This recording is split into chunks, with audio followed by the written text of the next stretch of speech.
we have a blueprint for dealing with conflict. During the past 5 months, we have all, to some extent, been under stress and enforced family isolation. I wonder how many arguments have exploded and then been resolved, or not. Sometimes the smallest slight can escalate and cause deep wounds. Churches are not immune from misunderstandings and careless, hurtful remarks. And that is a model absolutely unacceptable to Jesus. This morning's gospel reading gives us some real, concrete, step-by-step instructions from Jesus about how we should deal with conflict. Many people complain that the Bible is often hard to understand in its instructions to us. In this passage from Matthew, Jesus lays out a step-by-step guide for how one Christian should handle a disagreement with another. In most churches today, and I don't think St. Mary's is any different from any other church, what typically happens when people disagree with each other is that the one who is upset says nothing to the person who has caused the upset. But the angry person does talk to his or her friends and supporters and begins to gather sympathy for a message that the other person has caused hurt feelings. Soon, there is a large and growing group who know of the disagreement, and they all begin to remember when the person wronged them as well. Meanwhile, the person who is now being talked about has no idea that he or she has done anything wrong. Jesus lays out how these things are to be handled. Quite simply, his prescription is to talk about things openly, honestly, and directly, person to person. Jesus wanted people who had been hurt to talk directly to the one who hurt them, in hopes of having the issues worked out. Jesus says that we should speak with one another, not in anger, but also not hiding hurt that has been done. Note that he does not suggest that one person should be the winner and one the loser. No, what he wants from this direct communication is reconciliation. Both parties getting back as much as is possible to a place of shared care and concern, of forgiveness and understanding.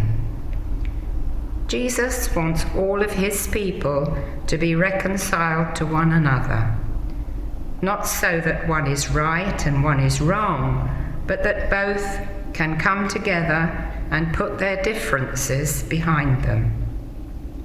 Or as St. Paul told the Romans, let's put on the armour of light and walk properly as in the day, not in strife and jealousy. What Jesus really wants is for us to engage in forgiveness, so that we are no longer bound by anger and resentment that breeds bitterness and can extinguish the flame of Christian love. The great Anglican writer C.S. Lewis, in his book The Great Divorce, described hell as a great, huge, dark place where there is no contact between people.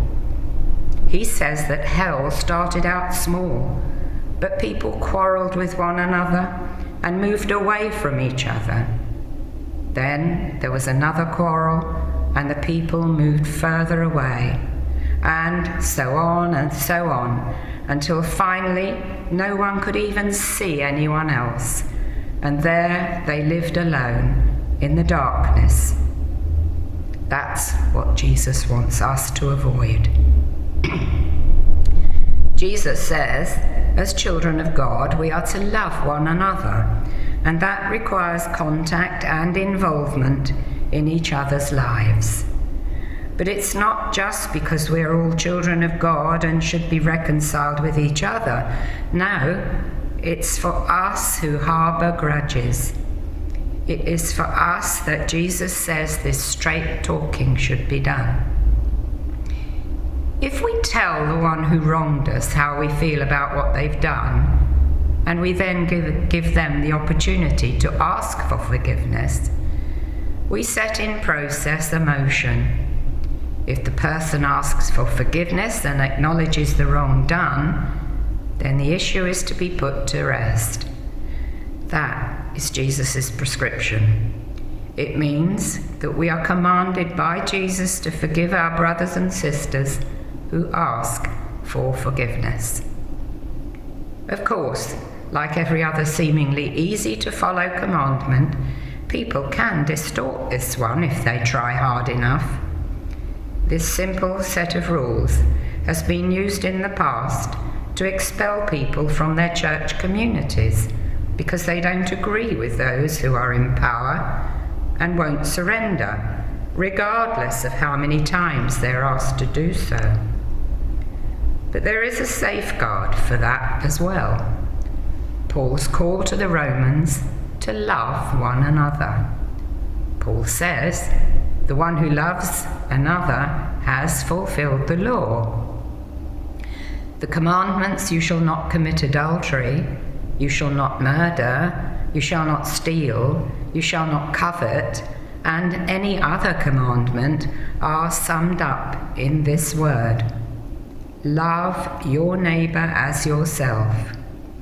Love does no wrong to a neighbour, therefore love is the fulfilling of the law. Love here does not mean wet, sloppy kisses, nor does it mean hearts and flowers. This kind of love is about care for the other person's well-being, wanting what is best for the other person, even when he or she has made you angry.